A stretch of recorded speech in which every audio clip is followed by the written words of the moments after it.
Hello friends, welcome back to my channel. Today we're chatting glow up culture. Let's be real, glow up culture as a social media and consumerist phenomenon has truly taken over. Our For You pages are overrun with messaging telling us to buy this, try that, overhaul our entire life, do a full life rebrand in order to be our best self. There were a few times this past year where I found myself scrolling and then feeling like if I just buy this subscription or serum or packaged supplement or followed this explicit glow up level plan that I'd be hotter, healthier, obtain more wealth, yada, yada, yada. I get it. Many times I have bought the fancy serum. Okay, I have bought the obscure packaged supplement that promises to fix my life and give me more energy. I have overplanned certain parts of my physical glow up, and it's hard not to in today's age. But in the spirit of the new year, lately I've been pondering questions like, do I really need to do a full rebrand and become unrecognizable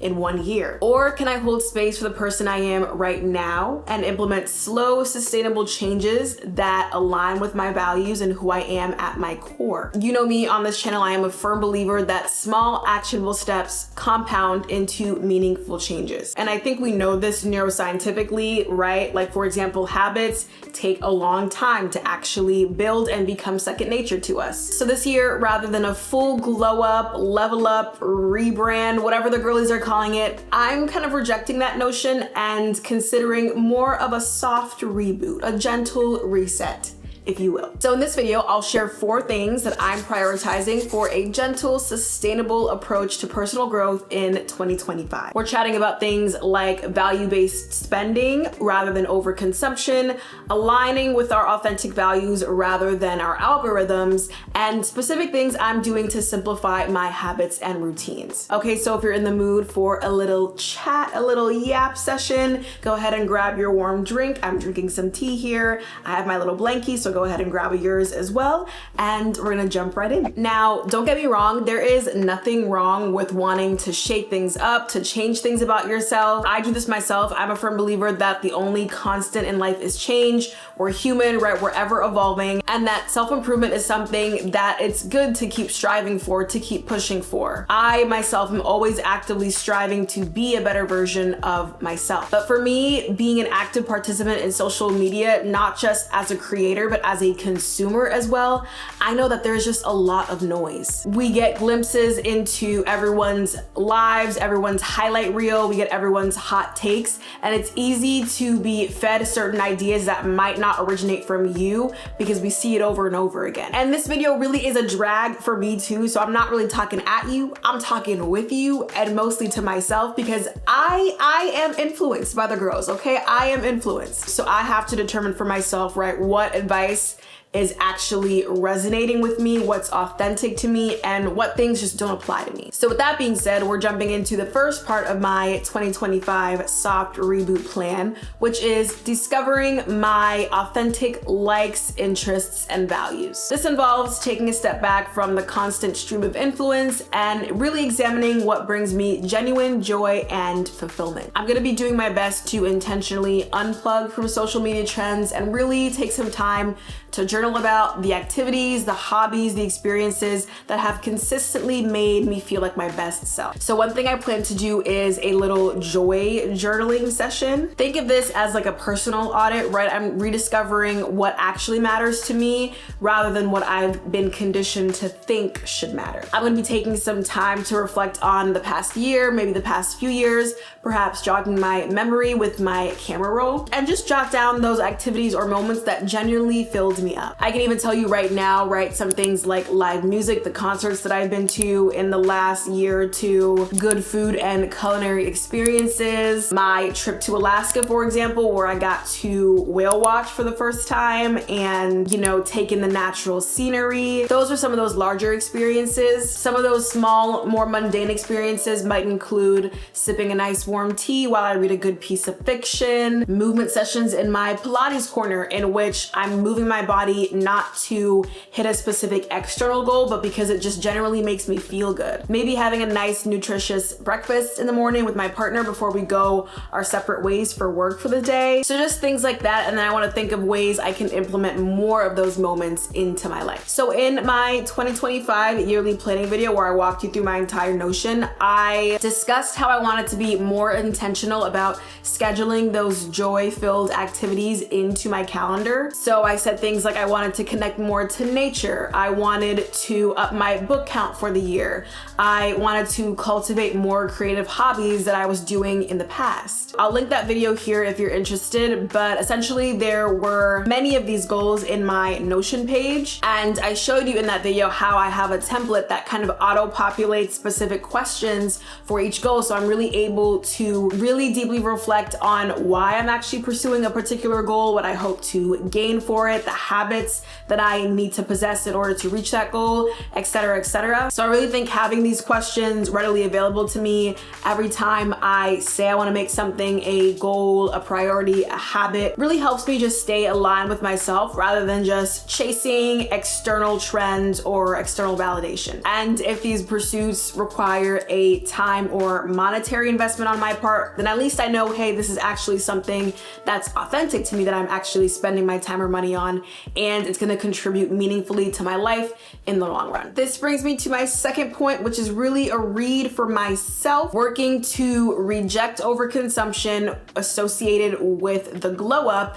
and instead reprioritizing value-based spending. While I can be inspired by certain facets of the glow up or level up content, I feel as though a significant facet of the glow up content really encourages one to just spend those dollars frivolously, okay? Now, I think the foundational principles of the glow up movement can be really empowering, right? Self-improvement and self-discovery, and that is definitely something to be celebrated, of course. But often these glow up guides are focused on like the physical glow up, for example, spending money to become conventionally attractive by society's standards or fitting a certain standard, right? And as someone who went to one of the top schools in the country, I do acknowledge, right, that we need to play the game at some point if we want certain outcomes, and how we present oftentimes is directly correlated to the outcomes we receive in certain spaces. But on the other hand, I often ask myself, well, do I need to present in the same way as everybody else, right? Is the black girl, clean girl aesthetic authentic to me? Or is it the algorithm? Don't get me wrong, the girls are gorgeous, the girls are cute. I love a good neutral almond nail myself, but I've also not concerned myself too much with other pieces of that clean girl aesthetic. So that's just like one example. I have consumed a lot of content, okay, that is pushing a product like face masks and those chin straps and those obscure supplements that promise to de-bloat, and I will be the first to admit that Amazon does indeed take my money, often more times than I'd like to admit. But I'm really aiming to take pause and just notice my consumption habits, take stock of them, particularly when it comes to things that have been fed to me as self-care, wellnessy, perfect for the glow up, level up, or just really any piece of content that kind of stirs up a sense of lack in me. So taking notice of what might be causing this sense of lack. Is it because of what I'm seeing, or is it because of something that I generally sense is something that I'd like to improve upon? So kind of tying in my previous point about rediscovering my genuine interest,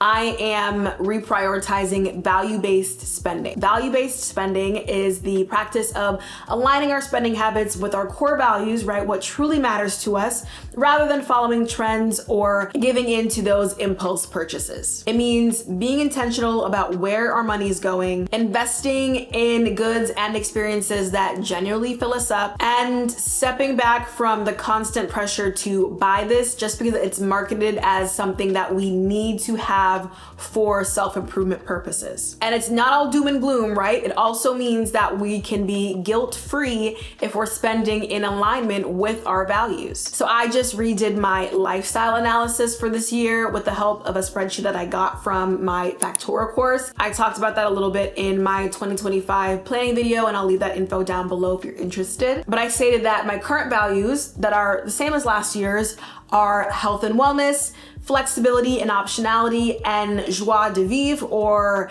enjoyment of a life. So I am going to be leaning into spending that aligns with those values, right? The Aura ring was a pretty penny, but I didn't mind spending that money on her because I use it every day, I wear it every day, and it's genuinely made my wellness journey better. More examples include investing in quality, nutritious foods that fuel my body, allocating funds for experiences that bring me joy, that make me feel alive, like live music or travel, and investing in educational opportunities that will net an actual return of creating my dream work environment when I'm older, right? So that's working from home in a nice office, right? Autonomous, being able to control my own schedule. So those are just a few examples, and this intentional approach helps me make sure that I am, authentically spending based on my values rather than just following trends. The third part of my soft reboot plan is developing habits and routines that stick. So not overcomplicating my routines and rituals. Do I need a 10-step skincare routine?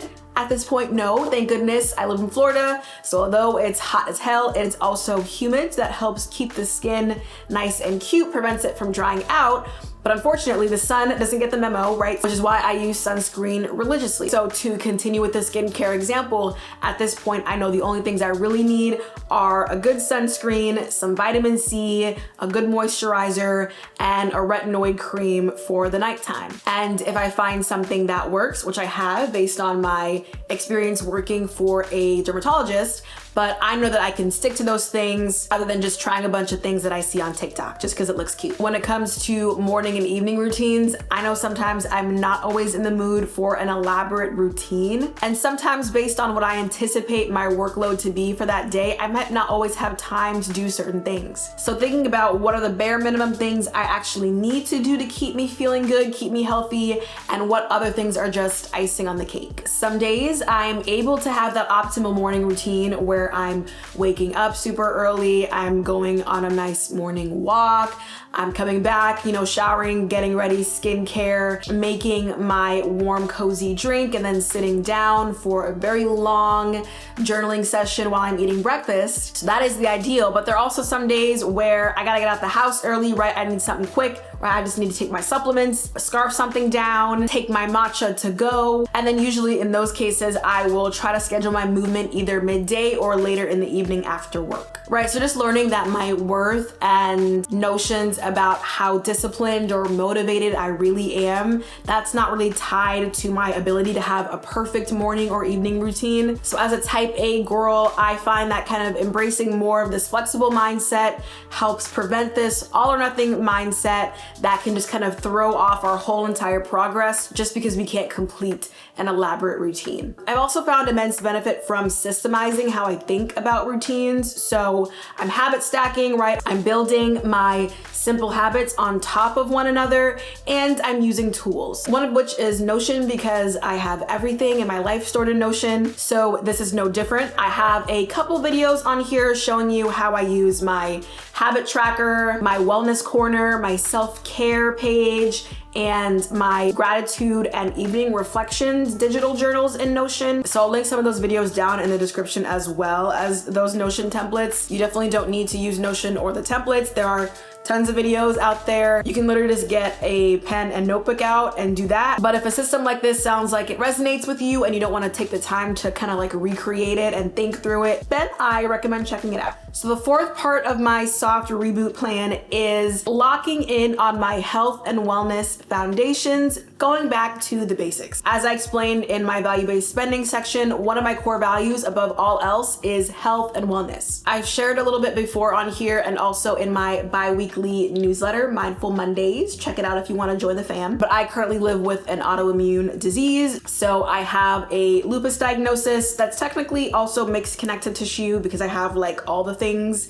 presenting. But essentially my white blood cells choose violence. Okay, so in addition to, traditional therapy therapies like oral medication. I'm actively trying to think about the facets of my lifestyle that are either positively or negatively contributing to my health and well-being as it relates particularly to this autoimmune disease. One of the main things that I really struggle with is fatigue and inflammation, of course. So I found that simple things like diet, rest, and really locking in on that sleep hygiene, basic movement and exercise, and decreasing external stressors are really just the bread and butter of my health and wellness journey thus far. And I know from experience, it is easier said than done to be consistent and have those optimal routines and habits. But I found that starting small and being consistent with just the basics has made a profound impact on my overall well-being. It's about finding what works for you, what feels good for your body, and what aligns with your particular lifestyle, and not following someone else's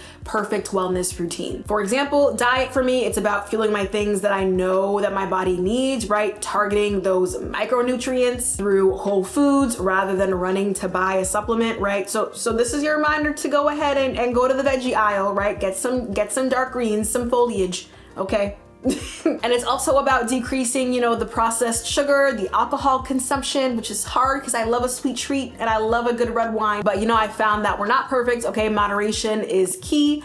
I try to follow the 80-20 rule, eating whole and nourishing foods 80% of the time, right? Especially when I go grocery shopping, I'm filling up my cart with those whole foods. And then maybe when I go out on occasion, I may order something. That's about 20% of the time. And also in general, there's just doing things in moderation, right? So maybe taking little pieces of a sweet treat rather than eating the whole thing in one sitting, because that's a lot of sugar and that's going to contribute to a lot of inflammation in my body. So in general, this approach helps me maintain a sustainable relationship to food without depriving myself or feeling guilty. For exercise, I've simplified quite a bit to just those forms of exercise that make me feel good. So earlier last year, I was really into a lot of things. I was going to a little rowing studio. I would get up early, hit the weights. I wasn't doing Pilates as much. I was doing more so like mat Pilates in the gym, but unfortunately there's only like one of those rowing studios within that radius, and I had moved out of that area. So I don't have access to a rowing machine, but I did invest in Pilates equipment just because I am an instructor and I want to just keep up that practice. Also, I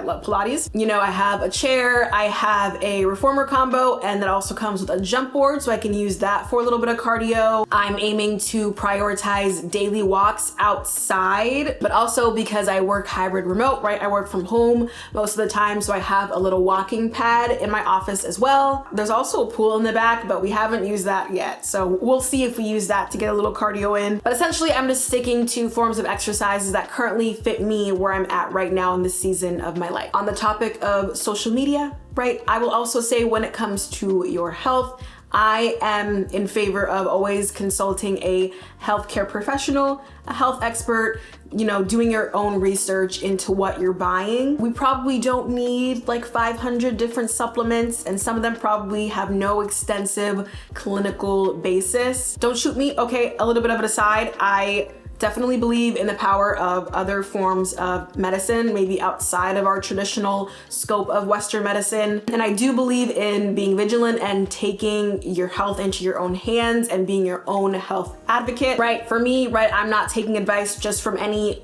old influencer. And I'm also not a proponent of giving health advice on the internet, since I'm not a physician or a scientist or a health expert yet. So that's just my hot take about it, but you do as you wish. Alrighty friends, I hope you enjoyed this little yap session about some of the things I'm thinking about as part of my 2025 soft reboot. I wanna know, okay, do you feel the same about hearing the terms glow up, level up, full rebrand, or are you a glow up girly yourself? Or are you somewhere in the middle like me? I'd love to know. I'd love to start a little yap in the comments, so drop some thoughts down below. Thank you so much for hanging out today. I will see you in the next one, and don't forget to stay mindful. Bye.